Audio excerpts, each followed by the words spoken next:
Hello everyone. In this video, we'll talk about physical layer, and in physical layer we have transmission media.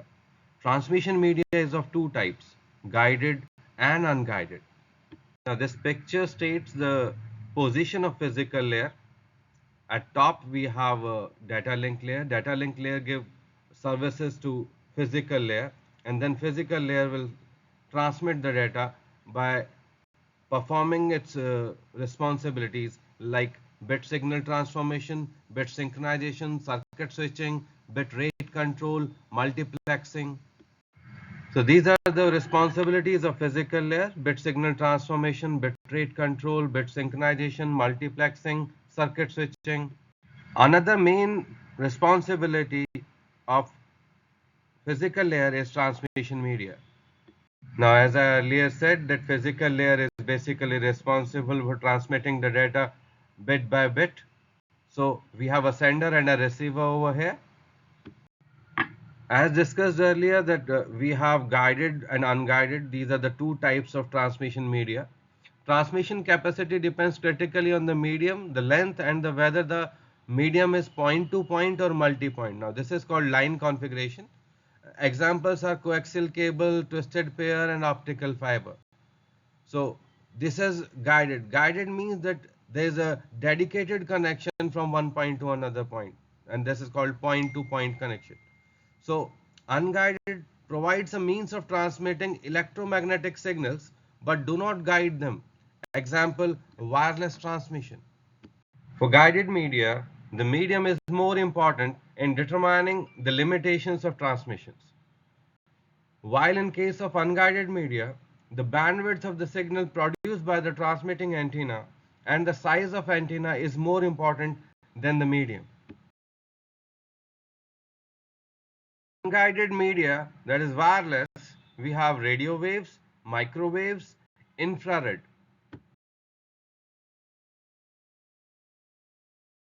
Now talking about unguided media, which is wireless, is used to when running a physical cable between two endpoints is not possible.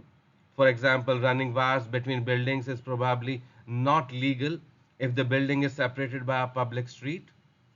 We do have certain examples of it on infrared signals and microwave signals. Infrared signals typically used for short distances, and microwave signals commonly used for longer distances. There are certain difficulties with the wireless communication. Weather interferes with signals. For instance, clouds, rain, lightning, etc. may adversely affect communication. Radio transmissions easy to tap. A big concern for companies worried about competitors stealing plans. Signals bouncing off. Structures may lead to out of phase signals that the receiver must filter out. Electromagnetic spectrum for wireless communication, starting from 3 kilohertz to 300 gigahertz, is basically for radio wave and microwave. About the propagation methods, we have ground propagation, sky propagation, and line of sight propagation. Ground propagation is basically when you have radio waves travel through the lowest portion of the atmosphere. These low frequency signals emanate in all directions, form the transmitting antenna, and follow the curvature of the planet. Distance depends on the amount of power of the signal. The greater the power, the greater the distance. Sky propagation. Higher frequency radio waves radiate upward into the ionosphere where they are reflected back to the earth. This type of transmission allows for greater distances with lower output power. Line of sight propagation. Very high frequency signals are transmitted in straight lines directly from antenna to antenna. Antennas must be directions facing each other and either tall enough or close enough together not to be affected by the curvature of the earth. These are the bands. Now, wireless transmission could be radio wave, microwave, and infrared. Now, radio wave ranges and frequencies between 3 kilohertz to 1 gigahertz, and radio waves uses omnidirectional antenna. When an antenna transmits radio waves, they are propagated in all directions. This means that the sending and receiving antenna do not have to be aligned. A sending antenna sends waves that can be received by a receiving antenna. It has a disadvantage that radio waves transmitted by one antenna are susceptible to interference by another antenna that may send signals using the same frequency or bands. Omnidirectional antenna of radio waves make them useful for multicasting, in which there is one sender but many receivers. AM, FM, television, cordless phone, and paging are examples of radio waves communication. Radio waves are used for multicast communications such as radio and televisions and paging system. Now after radio waves we have microwave. Electromagnetic wave having frequencies between 1 gigahertz and 300 gigahertz are called microwaves. It uses unidirectional antenna.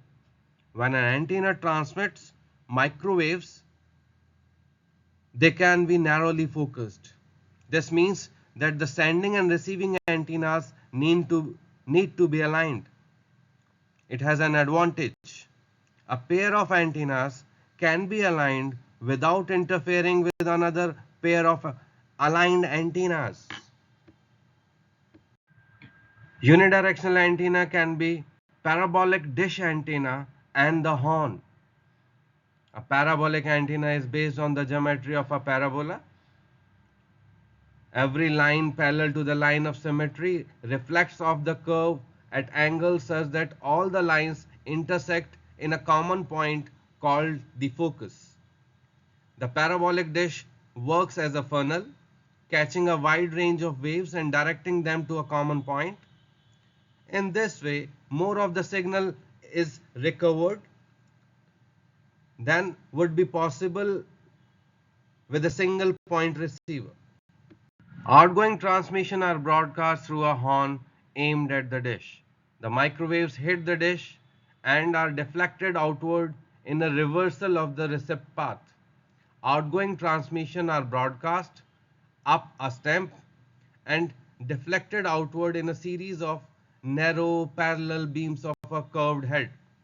Received transmissions are collected by the scooped shape of the horn in a manner similar to the parabolic dish and deflected down into the stem.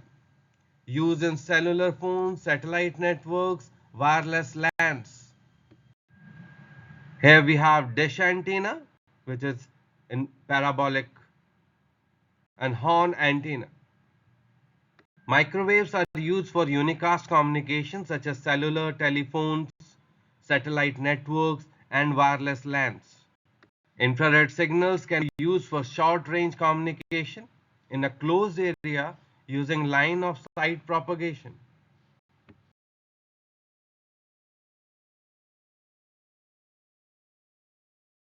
We do have satellite networks. There are three categories of satellites: geo satellites, MEO satellites, and LEO satellites. Microwave frequencies, which travel in straight lines, are commonly used for wide band communication. The curvature of the Earth results in obstruction of the signal between two Earth stations, and the signal also gets attenuated with the distance it traverses. To overcome both the problems, it is necessary to use a repeater, which can receive a signal from one Earth station, amplify it, and retransmit it to the another Earth station. Larger the height of a repeater from the surface of the Earth, longer is the distance of line of sight communication. Satellite networks were originally developed to provide long distance telephone service. So, for communication over long distances, satellites are a natural choice for use as repeaters in the sky. Now this is pictorial representation of equatorial orbit satellite, inclined orbit satellite, and polar orbit satellite. Satellites are of three types: GEO, MEO, and LEO. The satellites can be characterized into three different types based on the location of the orbit. These orbits are chosen such the satellites are not destroyed by the high energy particles present in the two Van Allen belts as shown in the figure which is there on the next slide. The low Earth orbit is below the lower Van Allen belt in the altitude of 500 to 2000 km. The medium Earth orbit is in the between the lower Van Allen belt and upper Van Allen belt in the altitude of 5000 to 15,000 km. The medium Earth orbit is in between the lower Van Allen belt and upper Van Allen belt in the altitude of 5,000 to 15,000 km. Above the upper Van Allen belt is the geostationary Earth orbit at the altitude about 36,000 km. Below the geostationary Earth orbit and above the upper Van Allen belt is Global Positioning System satellites GPS at the altitude of 20,000 km. Now here you can see that there are two Van Allen belts. Then we have low Earth orbit, we have medium Earth orbit between two Van Allen belts, then we have geostationary Earth orbit, and below this we have GPS, that is Global Positioning System.